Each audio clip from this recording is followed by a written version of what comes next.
Hello, everybody. Today is Friday, August 14th. Welcome back into the Keep Boone Healthy Facebook page. I'm David Jackson with the Boone Area Chamber of Commerce, and today we are joined by Josiah Davis of Local Lion Coffee.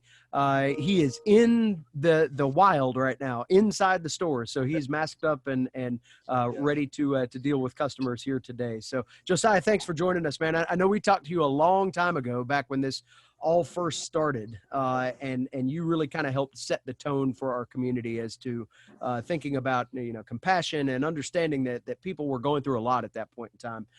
Just tell us through your lens, what have you seen evolve here over the last 6 weeks or 6 months rather, with the customer experience and just how everybody's dealing with each other through all of this? Yeah, sure. I'm smiling behind my mask, so hey everybody. It has been a journey for sure. I mean, and starting out, my goal financially was how do I still be open 6 months from now? So it's pretty cool 6 months later to still be open. And the Keep Boone Healthy tagline that we started with here was really awesome, because it was such a good balance of our concern for everybody's health and the fact that we needed to all have jobs at the end of this as well. And so we've just really tried to do both, and the community support through the hard breaking news of coronavirus and everything that was happening has really been overwhelming. People have had come around and they've ordered donuts on their phone, and we've left them for them where nobody touches anybody, and like just really working hard to make transactions happen in a safe way. And as we've opened up, people have been really wonderful coming in with masks. We've been working hard to disinfect. People have been using the disinfectant. And so essentially we're all, I would say the COVID count is not high, and people are healthy, and the economy is open back up. And so, I feel encouraged about where we are at the moment.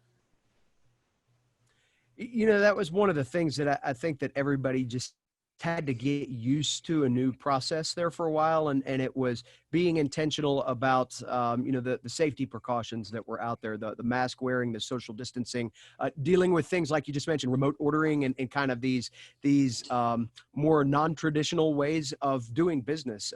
How quickly were you able to respond to some of that demand from your customers of saying, I really want to be able to be in your place and get my coffee, get my donuts, but I don't want to risk this, so can you work with me another way? How pivotal was that to your success of staying open? It was a big deal. When we have a drive-through, so early on, we made the decision to close our dining room for takeout, just to really limit it, and to protect the health of everybody in the community. So once we even didn't have takeout, we were only doing drive-through and only by phone or email. We found that we were able to do that really quickly. We made that decision really early, and it was a successful process. I would say largely thanks to Boone. I mean, the customer base here in Boone, just who Boone is as a community, has been adaptable, encouraging, supportive, and it's worked. So as we get ready to double our population here in the next few weeks, with the return of students who haven't been back here since March, they a lot of them didn't see the evolution of those procedures in a store like yours or some of the others throughout the community. What would be your message to them at this point to encourage them to do business, but to do it in a way that's respectful of everybody involved? I think the first thing I'd say is, we as a high country have taken this seriously. I know most of the world has.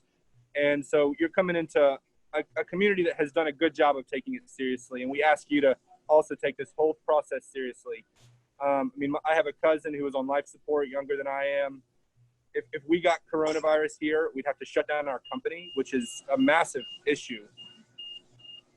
Our kids are not in schools.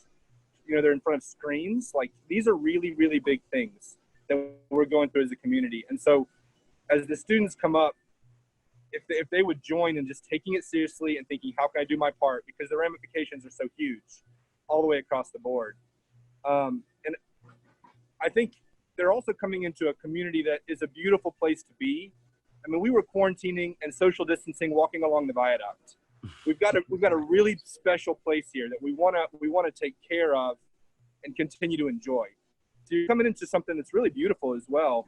And so I think that I've heard a lot of concern in the community that, the college kids, we can't trust them. They're going to be recklessly partying and spreading coronavirus at the expense of our businesses and our health. And, I've employed a lot of college students over the years. I've got a lot of millennials, Gen Zers that have worked here, and there's stereotypes that are on those generations. And I have seen, we've had so many responsible, wonderful employees that I rely on that have just done a fantastic job. And so I'm confident that even though there's this stereotype that he's going to be recklessly partying, that these college kids, there's more to them than people are giving them credit for. And so I just encourage you to rise to the challenge. We're not just come in wearing a mask, use the hand sanitizer. We've got it available. Be thoughtful about what you do. If you've got symptoms, be thoughtful about that. And don't just be reckless and go in everywhere. Please use some common sense. I think that's that's what comes out when you ask that question. That's right. That's right. You bring up an interesting point too about, and I know that your business model has always been designed around being a supportive community figure, if you will, and really helping people through some of the challenges that they face to be the best version of themselves as they possibly can be and grow on to successful heights because of that. You mentioned talking to college students that work with you, how do you see them receive that message when, especially in times like today, you're saying, hey, I need to trust you in that work relationship. I need to know that the things you're doing outside of here aren't going to impact the many families that are tied to this business and the families that are tied to our customer base. How do you see that responsibility land on today's young workforce? I think we've had to have the conversations.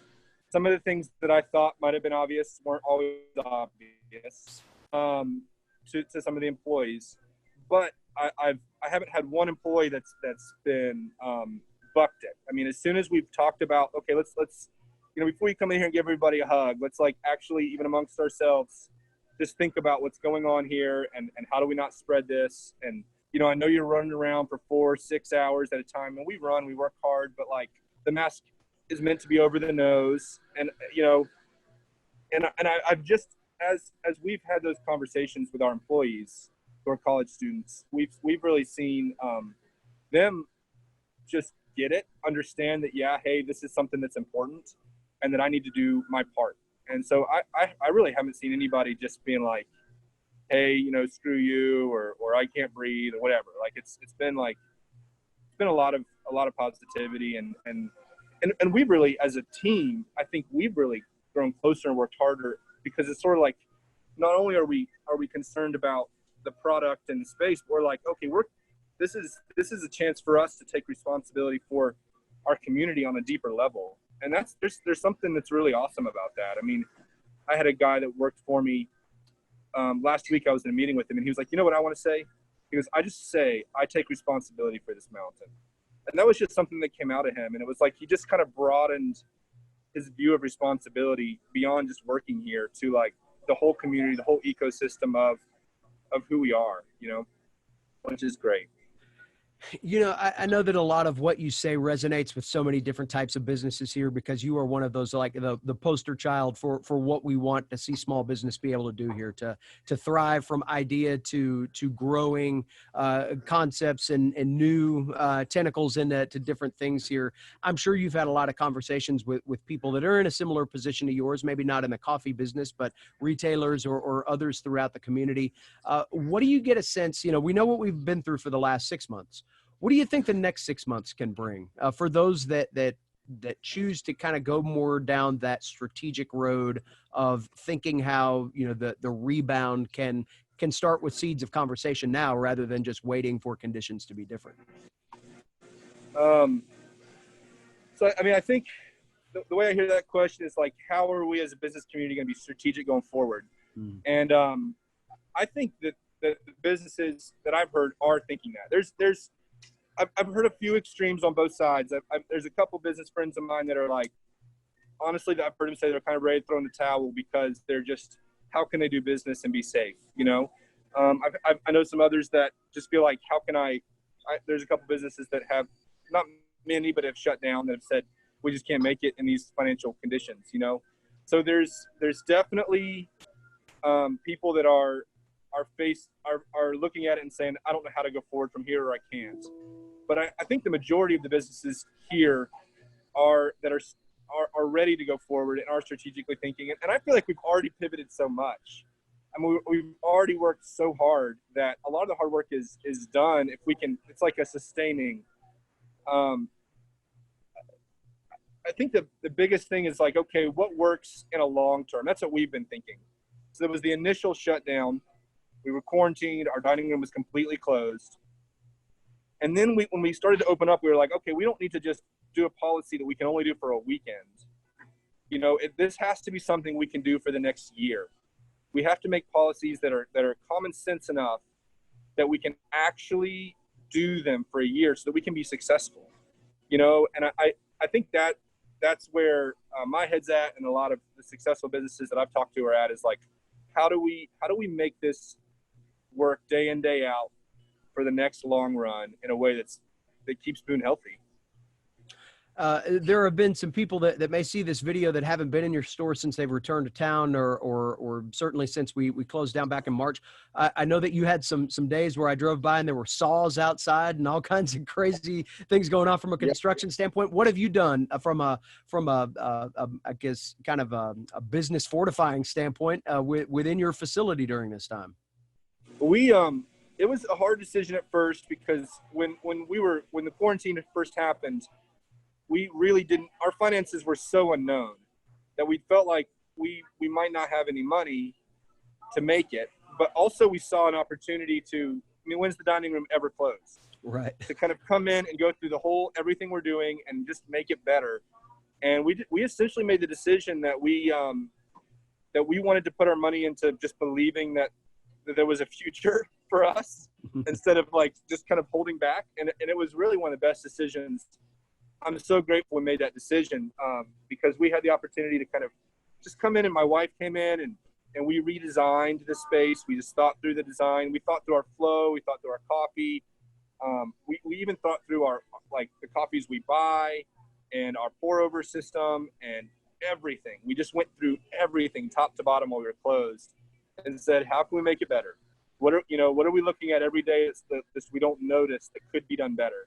And so I would say we came out stronger because we used that time with a forward-thinking mindset. And so if you come in, I mean, it's a different color. There's new tile up. There's new shelves up. There's new you can get all kinds of equipment to make hand-brewed coffee at home.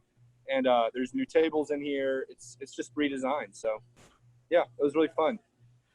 Last thing for you, and I know, like I mentioned before, you know, you had such great words for us at the beginning of all of this about people really kind of being there for one another, and I agree with you. I think that's one of the things that sees us as strong as we are now, because the local community really responded back then to keep some of the businesses here afloat. What would be your message to that same local community now, 6 months into this thing, knowing that everybody's kind of probably tired of talking about it, but we can't run from it? We've got to deal with what we're faced with here and make the best decisions and actions as a community moving forward. So what would be your 2 cents to add to that conversation right now about how as a community we can be strong for one another 6 months into a global pandemic? Well, my first response is thank you. We had once we were back financially kind of going, and we were through the worst of the uncertainty. We told Boone thank you by doing a fundraiser for the Greenway.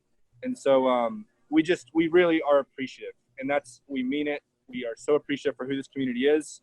And I think that as now we have a new challenge of tourism has been way up, students are way up, and the community that lives here is the foundation for really hosting all of that.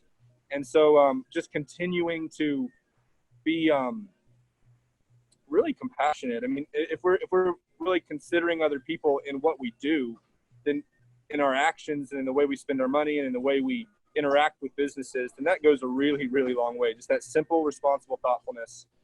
I think that the students, I think it's good for them to know that there's a whole story of really community support that they're stepping into, and they have the opportunity to be a part of, you know, so they're joining into our story really. and it's just, it's a great opportunity for them. I think what I've seen as well is that there has been more of an emphasis on local. I know I would hit lunch and I'd be like, okay, I'm going to go find a place I can go get takeout from that I want to see still here. That was like how I thought about my lunch. Yeah. You know, every day. And so I think that those truths remain. Like what I saw happen was intentionally making decisions, like all these little decisions that in of themselves wouldn't have made much of a difference, like where I got a burger or where you get a coffee. But as a community, it made the difference for months. And it was like literally what kept this entire economy afloat. And it just shows the power of these little decisions that we make with our dollar. So as a community, if we can just continue to shop local, support each other, and keep the money in the high country as much as possible, it's like I just saw firsthand how powerful that is. And so the work of the chamber, the work of shopping local, it really matters when a whole community has that mindset. And if we as a community can carry that mindset forward, then I think that it's going to be an enriched community, you know, and we're going to have more power over what happens in this community, because the voices that are the businesses here will be local businesses that can interact with each other and can sow into the greenway and can do all these great things, you know. And so, yeah, that's my thoughts on that. Well, that is a great thought to end on. And certainly we appreciate your leadership and your vision through all of this. And you've been one of those voices that I know a lot of people have kept going back to and getting inspired by. So congratulations on your surviving these last 6 months. I know you've got some big plans ahead too, and we look forward to seeing how that all transpires. So thanks for spending some time with us today. Thank you, David. I appreciate it. And thanks everybody.